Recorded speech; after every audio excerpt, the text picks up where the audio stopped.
In college football, there are the pretty boys, the quarterbacks, running backs, and wide receivers who get the glory, the best endorsements, and the Heisman trophies. And then there are the big uglies, the men who toil in the trenches, the mostly anonymous warriors who are the foundation of every single play. Their most prestigious award is the Outland Trophy, honoring the best interior lineman in America. The story behind the Outland Trophy holds a bizarre twist. A book published in 2006, 60 Years of the Outland Trophy, dedicates itself to the award's history, yet it barely mentions the man that it's named after.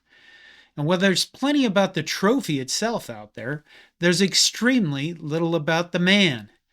So, who was John Outland? And why is the toughest award in football named after a ghost? The answer is more incredible than you can imagine. It involves a stolen trophy, a pioneering flying doctor from the 1920s, and one of the most versatile athletes in the history of the game. This is the story of the man who refused to let the workhorses of football be forgotten. To understand the trophy, you first have to understand the legend. In the late 1890s, John Outland achieved something at the University of Pennsylvania that no player has accomplished since. He was selected by the legendary Walter Camp as a first-team All-American at two completely different positions. In 1897, he was an All-American tackle, a dominant force on the offensive line. The very next year, as team captain, he was chosen as a first-team All-American halfback. He remains one of the only players in history to receive that honor for both paving the way and for carrying the ball. He knew the brutal, thankless work of a lineman, and he knew the glory of scoring touchdowns as a back. His athletic prowess was matched by an even more remarkable character. To pay for his medical degree at Penn, Outland spent his summers working a job that sounds like fiction.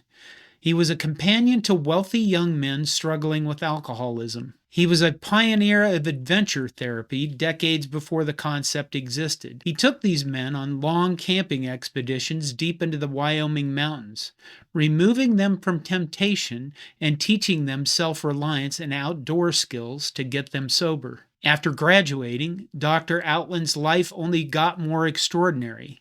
He coached football at multiple colleges, including his alma mater, Kansas, and set a winning record at Washburn University that stood for decades. His ambition soon took him from the gridiron to the skies. He became one of the first surgeons at a new hospital in Kansas City and bought his own private airplane to serve patients in rural communities. In the 1920s, he became known as the Flying Surgeon. One newspaper article from 1923 reported that he flew 450 miles by plane to perform operations in 4 different cities on the same day, sometimes sleeping aboard the aircraft while a pilot flew him between towns. When World War I broke out, he put it all on hold to serve in the U.S. Army Medical Corps, rising to the rank of major.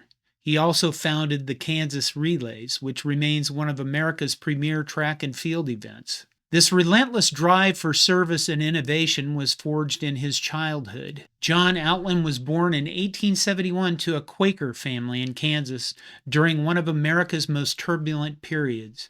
His parents were part of the Free State movement, principled abolitionists who risked everything to oppose slavery's expansion during the era known as Bleeding Kansas. He was raised on the values of hard work, integrity, and the belief that every person's contribution matters, especially those who do the work without seeking the glory. Throughout his incredible life, he never forgot football. He watched the game evolve and saw how the interior lineman received almost no recognition. Keep in mind that the Heisman Trophy began in 1936. In the 1940s, John Outland began speaking with sports writers about creating an award just for the big uglies, the interior linemen. He always felt the interior linemen were neglected, his son later explained. Father believed they just didn't receive the attention they deserved for the amount of work they did. In August 1946, at age 75, Outland made his case to the Football Writers Association of America. His proposal was revolutionary. an annual award to honor the best interior lineman in the nation. Weeks later, he sent a check for $1,025 to fund it. The first Outland Trophy was awarded to Notre Dame's George Connor that same year. Tragically, John Outland died in March 1947, just months after seeing his vision become a reality. The story doesn't end there. The award's journey became almost as strange as its founder's life. For decades, the winner received a small plaque, while a large revolving trophy was passed from winner to winner. But in 1967, after being shipped to that year's winner, USC's Ron Yari, the revolving trophy vanished. Yari recalled someone offering to take the large trophy to the coat check room at the awards dinner. When he presented the claim check at the end of the night, the trophy was gone, never to be seen again. At least that's the story as it's told in the book 60 Years of the Outland Trophy. While editing this story, I came across an article in the Des Moines Register of January 22nd, 1959, entitled Outland Award, Buckeyes No Find, Hawkeyes No See. The story describes the original Outland Trophy as a solid bronze plaque, something like 42 inches in height, 30 inches or so wide, and weighing up in the vicinity of 75 or 80 pounds, maybe 100. One of those items that might easily get mislaid, you know. In this story, the trophy was won in 1957 by Big Jim Parker of Ohio State.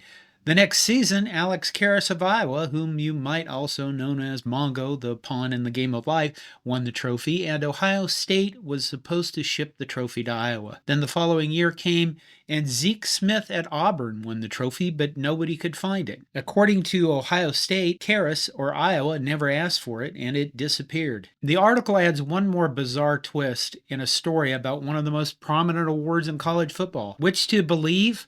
I'd find it easier to believe a newspaper article written at the time. It wasn't until the 1980s that a new permanent trophy was commissioned. The bronze sculpture we know today was designed by artist and former NFL player Jim Ridlon. He researched the size of linemen from Outland's era, discovering they averaged just 6'1" and 193 pounds, a testament to the Warriors of a different time. Today, the Outland Trophy is college football's third oldest major award. Its winners are a Hall of Fame list of giants. But its true legacy lies in its original purpose, to recognize the unsung heroes.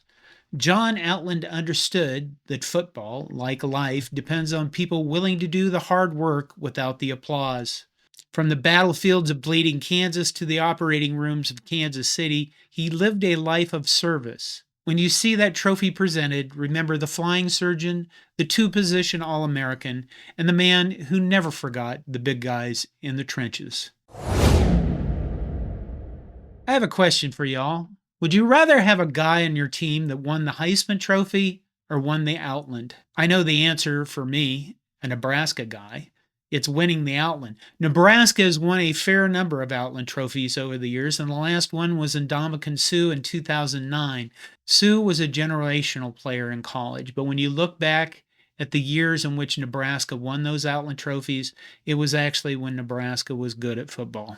It's been a while. If you go through the list of Outland trophies, you will find that it's very rare that anyone comes from anything but a top-notch team. And while that's true of the Heisman anymore, I guess I have a place in my heart for the big ugly guys that do all the work. I'll take a Nebraska guy winning the Heisman any day of the week. But like I said, if you give me a choice, I want an Outland winner. What about you? This is John Johnson with Hardcore College Football History. Thank you for watching. If you enjoyed this video, be sure to check out our series on the foundation of American football. I go through the years from 1869, the first game between Princeton and Rutgers, up until 1912, after the forward pass was legalized, and the rules changes finally made the game the somewhat modern game we know and love.